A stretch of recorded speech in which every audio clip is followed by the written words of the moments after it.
Good evening, guys, and welcome to another episode of Inspired Chats. Tonight you've got myself, Ryan Smith, you've got Sarah Marsden-Shreve, you've got Jane Lambert and Susan Gardner. How are we all, guys? Sweet. Hi, everyone. Good. Super. So we're actually going to be touching on a couple of different subjects tonight. One of them being love, two being touch, and three contact. Just going to give you a couple of definitions of what they all are. And then we're just going to see how the conversation goes. So first of all, we're going to look at love. And the definition of that is to like another adult very much and be romantically and sexually attracted to them, or have a strong feelings of liking a friend or person in your family. So that pretty much sums up love for me. Touch is to put your hand on another part or another part of your body, lightly onto something or someone. And contact is a communication with someone, especially by speaking or writing to them regularly. That's pretty much definitions. And I had to look them up in a dictionary. Who knew I could read? Yeah, but it gives a nice diversity, doesn't it? Because love, you just instantly think about the opposite sex, don't you? Yeah. But love can be familial, it can be pets, it can be hobbies, it can be passions, so we can go anywhere with this tonight. Should we start with sex? Is that my ex? I don't remember her. No, we have a history, don't we? So, and I was always told that you have to kiss a few frogs to get your prince. So you've got to learn, haven't you, what you like and what you don't like in order to know what you love. That's it. Definitely. I think if you think back to when you were in your teens, even if you really fancied somebody, if you didn't like their natural smell, it was never going to work, that connection. And I always think it's like with newborn babies. If you've got a newborn baby, you sniff the top of their head. Now, this sounds a little bit odd, so don't start pulling faces, Ryan. But people have a natural smell on the top of their heads. As mums, we know that our kids, when they're asleep, they've got that smell. And I remember kissing somebody and thinking, oh God, no, you're lovely, but I just can't because I didn't like your smell. Sorry, Susan. It's funny. It's so funny. It just reminds me of Silvercrin hair shampoo. Do you remember that? No, you don't. Those green bottles. Oh yeah, and that really had the gorgeous smell in your hair. That's so weird. That's just transported me back. You know what, as well? I mean, this is in America, and it's probably in New York or something like that. But they do singles night parties where they wipe under their arms and they put a sample of the cloth or whatever it is in a test tube, and you have to pick your chat who you're going to talk to by the smell. So you don't know what they look like. Oh, it's the pheromones then, isn't it? Wow. Yeah. But I mean, that's armpits. I'm not that doesn't smell the same as your head. The top of the head's a bit different. I'd rather smell a hat. Yeah, but there is science in pheromones. We all know this. The animal kingdom uses it. We use it. It's just not subconsciously. We just add to our own aromas with essential oils and aftershaves and perfumes and silver cream. That's very true. And silver cream, or Lynx. Yeah. I mean, I've followed somebody around Marks and Spencer's before because he smells nice. I mean, that's me. Well, I don't think I'd be very amored with the new Lynx smell because they've gone into combination with Marmite, and I can't think of anything worse. Either love it or you hate it. Exactly. I mean, it's obviously that's going to come down to the sexual attraction, but obviously it's quite a wide sort of scope with love, isn't it? It's like you say, you've got that sexual attraction, you've got that romantic, but then you've also got the family side of things as well, and the friendship side of things. I mean, love for me, it was summed up best in The Matrix. I think it was the second or third one, where they go on about machines loving each other and stuff, or programs loving each other. And it's not necessarily that physical attraction, but the connection that two things share. I.e., like this, look, she won't leave me alone tonight. It's that connection that two things share. Yeah. Well, that's unconditional love that we're witnessing there between you and it's the way she's got a leg round him, like, you're not going anywhere, Daddy. Yeah. And there's another one, good as well as smell good. Yeah. For the animals, for sure. Isn't there's something also called cupboard love, isn't there? I've heard of that. Yeah. I'm sure I covered that. Just looked over my cupboard just to make sure there was in there. I think I can't remember exactly what it is, but it's something to do with appreciating. Children usually flatter you with cupboard love when they want something. Or that you know that you're my favourite mum. Well, actually, no, I'm your only mum. What do you want? And I know with Mick, if our Claire is 34 now, and if she says, "Daddy," he'll say, "How much is it going to cost?" Knows what's coming. That's cupboard love, isn't it? Yeah. And we get all these habits and all these signals and all this understanding from our family and how we've been brought up that way, because in essence they kind of give us those examples of what maybe love should look like, whether rightly or wrongly, because everybody does love in a different way. And it can be positive and it can also be negative, and it can also hinder our relationships growing when we get older as well, because maybe we've mislearned something or some signal. I mean, for me there, I mean, never experienced it myself, but I have seen it. Abusive relationships where one party's abusive to the other, and that person won't do anything, or they can't see it. It's like the blinkered vision, because they're infatuated with that person. I mean, again, I've been very fortunate. I've never experienced it. God forbid, touch wood, it doesn't ever happen. But it's, it's that blinkered vision. And if you're so focused on something, it's where do you turn? You've always got that narrow picture of that person that you only see the good, and that good can be very narrow when everything else is around you. Just the world is to pot. I mean, about giving and receiving and what we deem to be fair, because everybody has their own ideas about what's fair and being equal in a relationship, haven't they? I mean, me and my wife do, we try and split everything 50-50. Most decisions come down to rock, paper, scissors. If we can't agree on something, then it'll be rock, paper, scissors. It was like the wallpaper, we couldn't agree on it, rock, paper, scissors, and it's coming down to them decisions and trying to be fair on the decisions.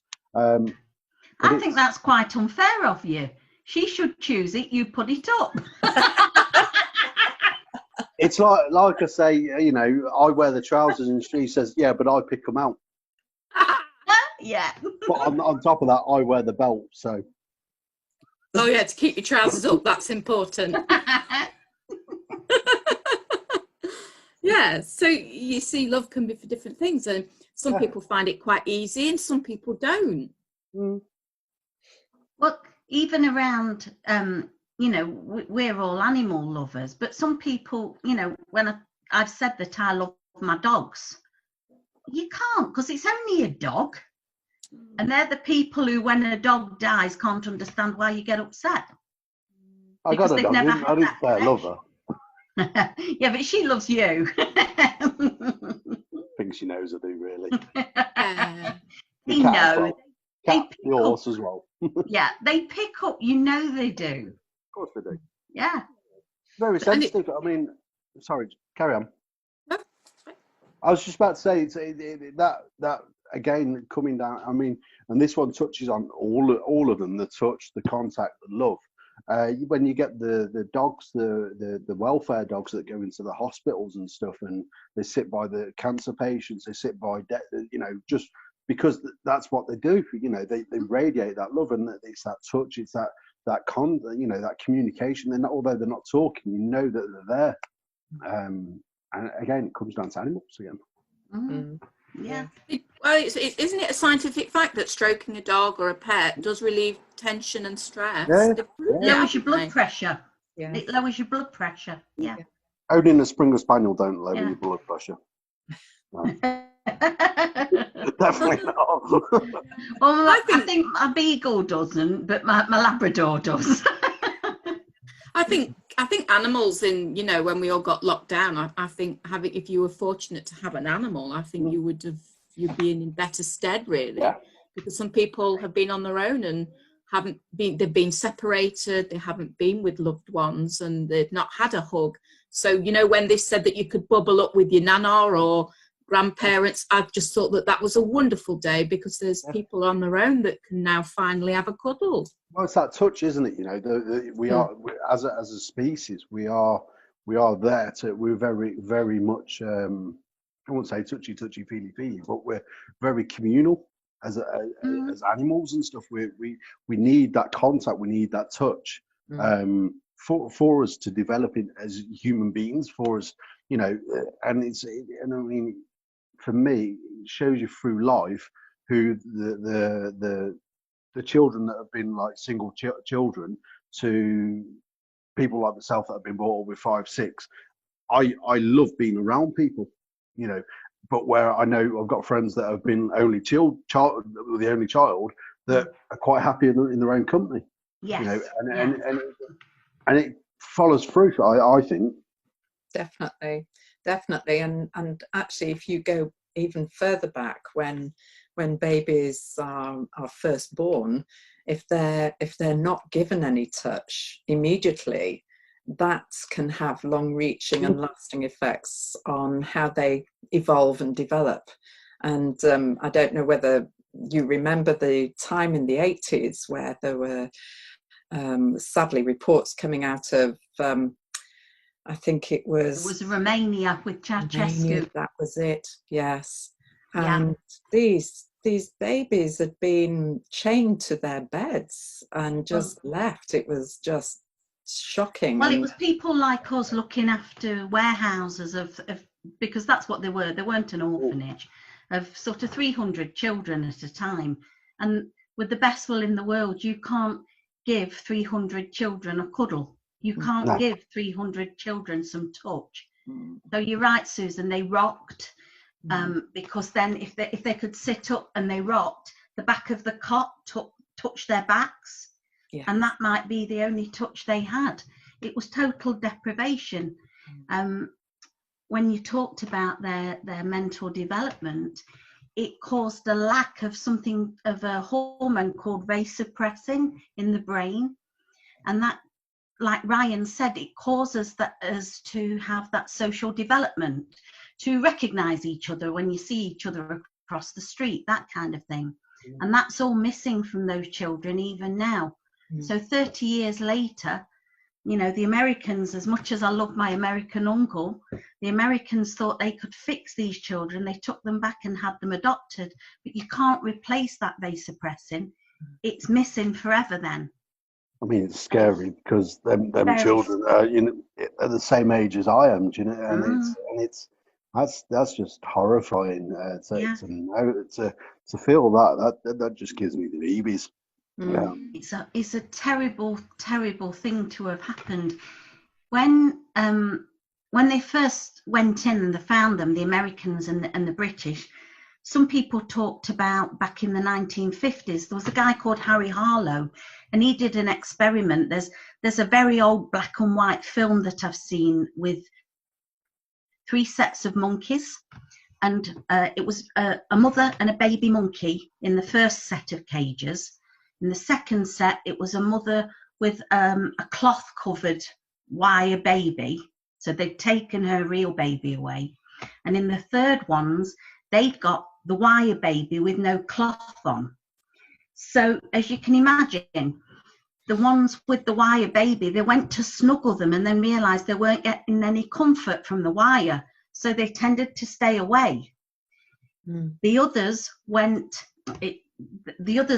to snuggle against the other, and they obviously got some comfort from that that fibre covering. Mm. With obviously, then you've got the babies who snuggled their real mums and fed. So what they observed then, I've got it the wrong way around. It was the mothers that were, it was the mothers that were taken away, and the babies went to the wire mum because they could still feed off that. They went to the cloth covered one because they could still feed off that. But once they'd fed, they went away again because they were getting no comfort. And it was a total deprivation of affection. Yeah. I thought it was awful when I watched it. Yes, there's so much going on, and all senses being activated in some way or not activated. Mm-hmm. And so, yeah, touch is massively important for the human race. So, you know, what we've experienced recently for people who are living on their own, where, you know, maybe their only source of contact previously was every time they'd go out, and maybe to work, maybe to shop, but, you know, only to have that removed, it just must have been a dreadful time for people in those set of circumstances. Definitely. Yeah. I mean, the only contact you were getting with another human being was a handshake at the newsagents or a hello at the shop. It must be. I mean, it must have been horrendous for them. I was obviously, you guys know that I mean, at the moment I'm cleaning windows and stuff because it's the only source of income I can get. But there was a lady, an old lady, that I picked up as a new customer the other week, and I went back the next day to clean the windows, and she literally followed me around the whole outside of the house, just talking to me. Oh, And she bless her. and she was like saying, apart from people just dropping the food off at a gate and going, I'm the only person since the beginning of lockdown that's been there able to talk to her. Oh, And she was telling me how she was a PE teacher about, you know, years ago, and she was just talking. She just wanted that communication and you know, that contact. And she was like, "Thank you very much for listening to me." And I'm like, "You're not really giving me much choice, but no." But Yeah. on a serious note, it was really nice just to know that I've probably made not only her day, but her week, her month, that, you know, because she was saying all her family lived down in Watford, so they've not been able to come up and things like that. And it was that one bit of, you know, just talking to her for like 20 minutes, you know, it may have made the difference.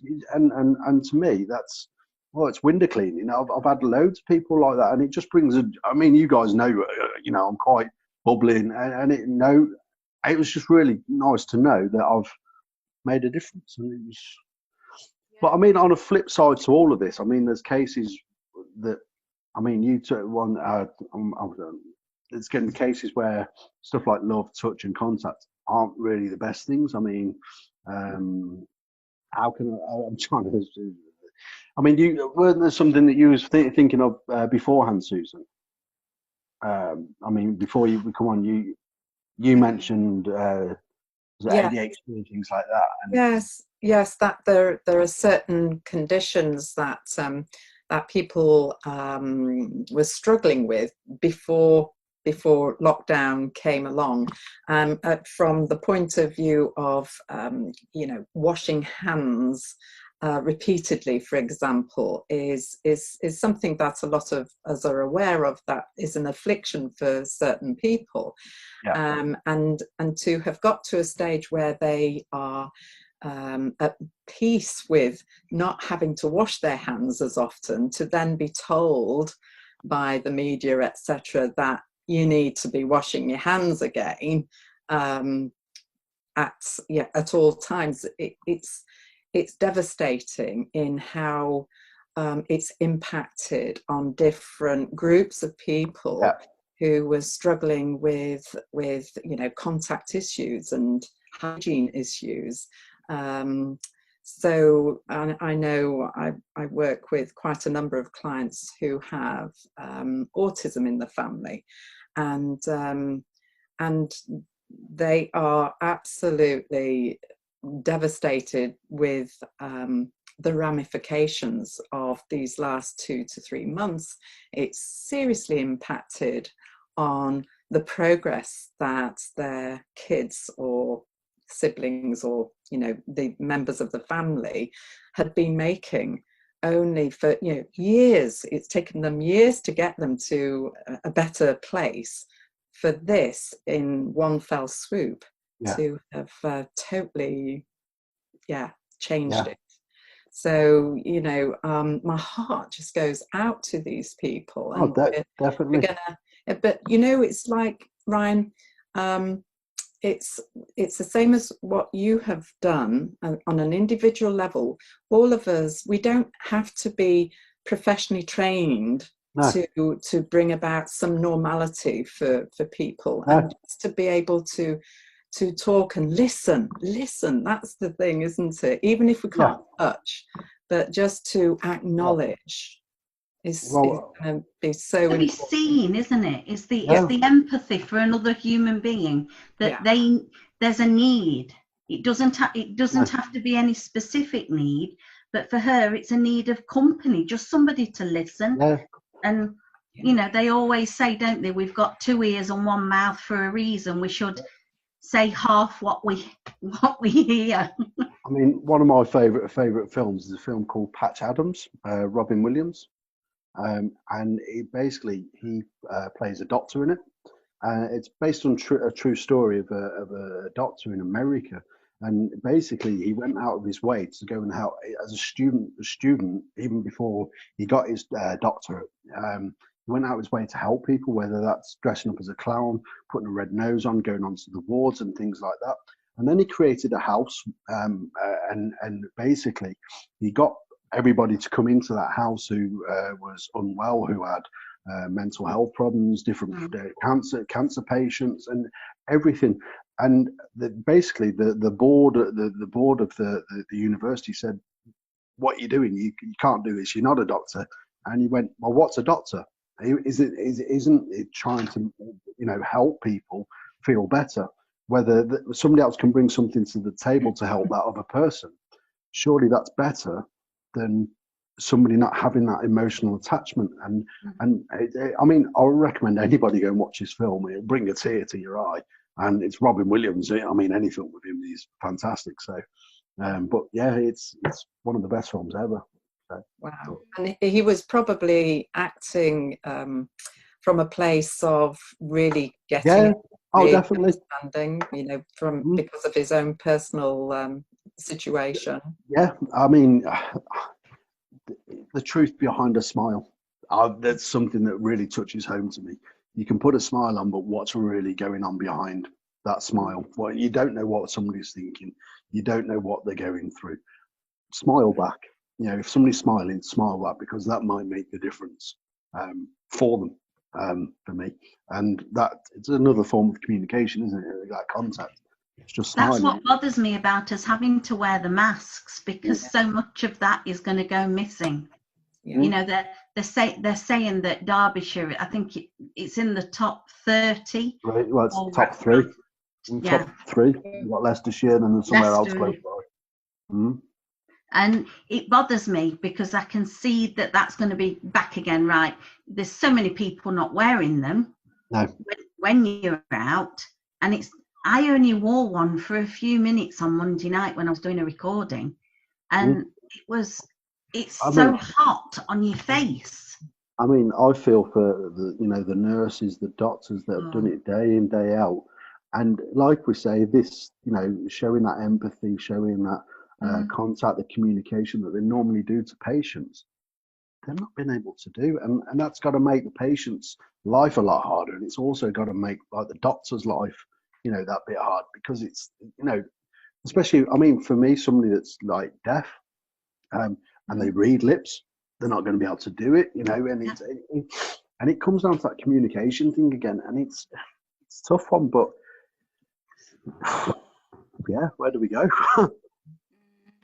Or you could do what that American woman did and cut a hole in it because she couldn't breathe properly. Love, what you doing? She said, it wasn't very comfy. It was on the news. And you're like, Petal, you've missed the whole point of it.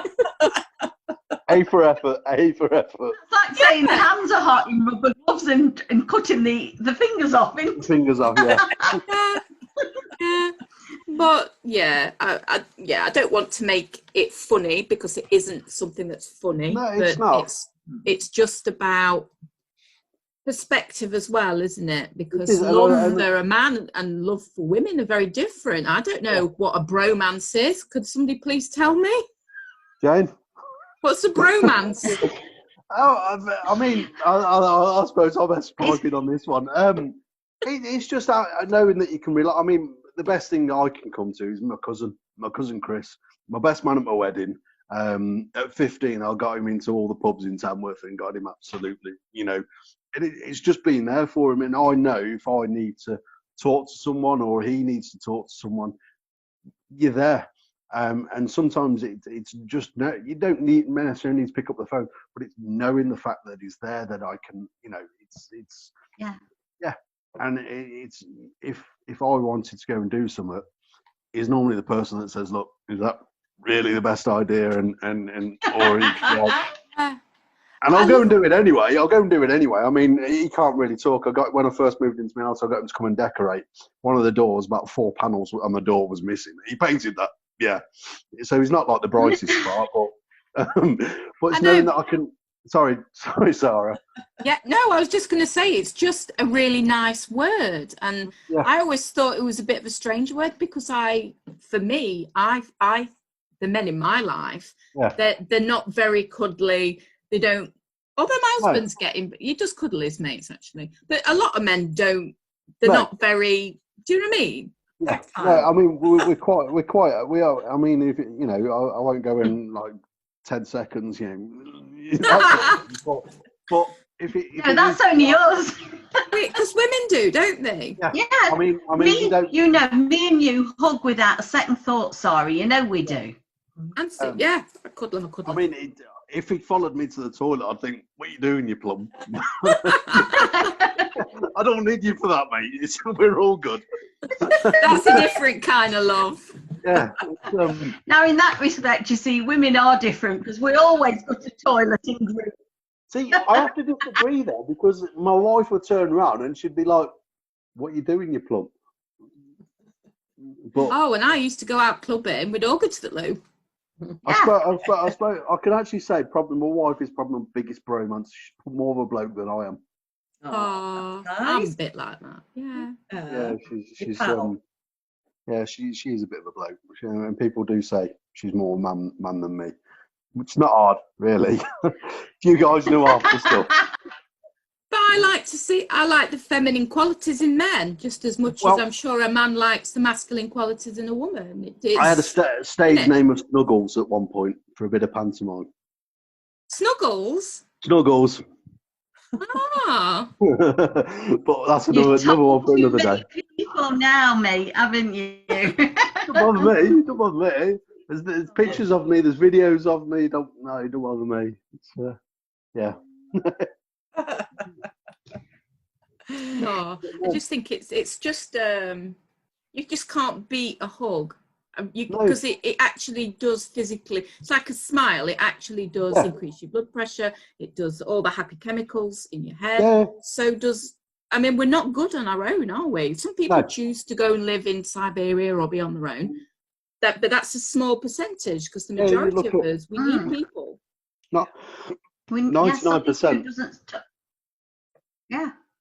It's as a species, we are designed for that touch, that love, that sense of that want and need.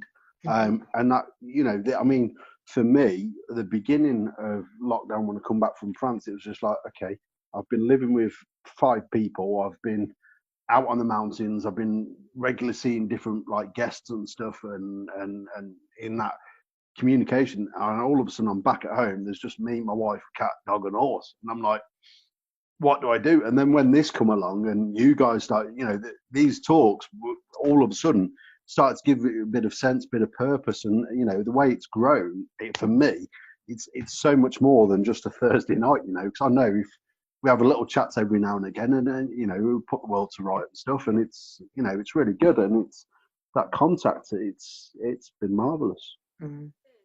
Yeah. So then, because we've been talking for quite a while, but what I'd like to do, because it's a great subject, something that my daughter asked me, she said, Mum, what is love and how do you know when you're in it? So I'm going to just ask each of you, because it's a really hard question, isn't it?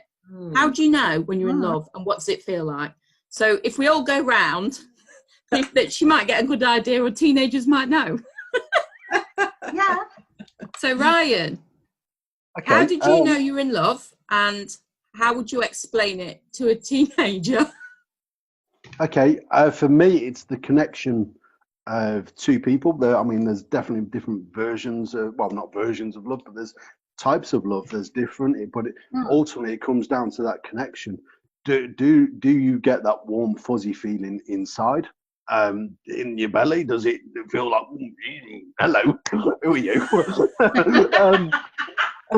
What's this? Don't show her this bit, Sarah. I don't know. I'm on about like with friends and things. We were good friends. And then, I mean, I've known my wife. We've not grew up as kids, but we met on holiday in Skegness, and then that was like 30 odd years ago. And then in 2009, I went up to see the family, and it was that connection that we had from pretty much the word get go. And now I know, it's not so much about that anymore, because if I'm being a plum, she'll tell me I'm a plum. She'll go, what you doing, you plonker, sort of thing, with a few different words, and I'll speak to the same about her, and it's that connection. But it's that ultimately it's that connection between two beings, and do they reciprocate, and that warm fuzzy feeling. But Yeah, that's a later thing, kids. yeah. Not Well, it's a hard thing. pre-watershed. Yeah, sorry. What about you? What about you, Jane? I think it's what Ryan said. There is a connection in some indescribable way, and you want to see them, hear their voice, touch them. That touch comes in again, whether it be holding hands, or whatever it might be, and there's no better feeling than when you're with that person. And I met Mick. I was probably younger than when Ryan met Rachel. I was 10 and he was 11, and we met at the youth club behind the church where we got married. I win that one. We were about 4 or 5. There you go. We've actually got photos. See, I'm 58, so if we go, me and Mick have known each other 48 years, right? I wasn't even thought of then, so exactly. I don't care. But he was the first lad I ever took home when I was 10, and every time we like kids do when they're young, we split up, we get back together again, and we'd both go out with somebody else in between. But there was something that every single time drew me back. And when I remember my nanny, who was alive then, asking me, well, I always knew you were going to end up with him. And I was about 14, and I'm saying, oh, Nanny, don't talk to Dad. But she was right. She was right. So she saw it. She could see something in the way we reacted with each other, the way we responded to each other. And she was right. And sometimes I think, especially now with some of the young people, they've got a list. They've got to be this, they've got to be that, they've got to be the other. Susan, we didn't have that, did we? We didn't have lists. I didn't. No, if you saw somebody, you either liked them or you didn't. And that was it. There was no, oh, just a second, has he got this? Has he got that? Does he look like, no. And again, I think it comes down as well. People give up too easy now as well. For me, it's going to bed an argument. Don't do it. Resolve it. Even if you've still got the issue, just say, look, all right, that's today's issue. Tomorrow's another day. Hug it out and forget about it. And resolving them issues, because as soon as you let them build up, that's when you start. What about you, Suze? Well,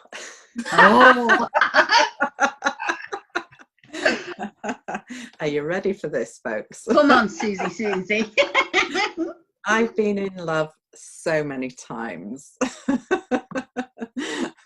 with all sorts of people, from David Cassidy. Oh yes, he was mine. Oh yes. Oh goodness.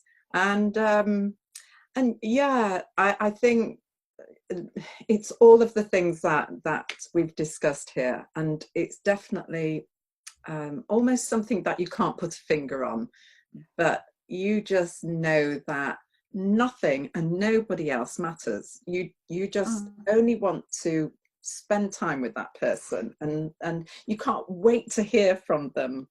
You know, it's just such a, it's all consuming. It's all consuming, and yeah, it's a wonderful thing. And I think you can love many people, and as we said, in lots of different ways. But the love of your life, who you choose to spend the rest of your life with, that person definitely takes on a very different role in your relationships. You know, that there is something unconditional and about the connection, the relationship, in how you evolve and learn from each other, and develop a respect, and you know, it's and keeping it all alive and fun. And yeah, because it is easy for that love to become samey if you're not you know, consciously aware of keeping it. You have to keep working at stuff. You know, it's very easy to let things slip, isn't it? You know, I'm not saying that, you know, after 38 years, Mick and I have date night, but we still, because we weren't able to go out, that's the one thing he's done every year for our wedding anniversary. He would choose where we were going out for our anniversary meal, and he would book the taxis, and I was told to get ready, but I never knew where I was going. Of course, we couldn't do that this year. So we ordered in from 7, and we got dressed up, and while he had to go and fetch it, because Deliveroo don't deliver up here. But so as he went to fetch it, I set the table with the best pots and the crystal and the nice cutlery, and we made a real effort. And I think that's part of it. We have to make an effort. That's it. And it's also remembering things change as well. So although it's, you know, that feeling inside is love, and you will grow, and but sometimes you might get to a certain point and you grow in different directions, and that's okay. You know, that's okay. If you feel that that's as far as it will go, that's fine. A big wide world out there, you know.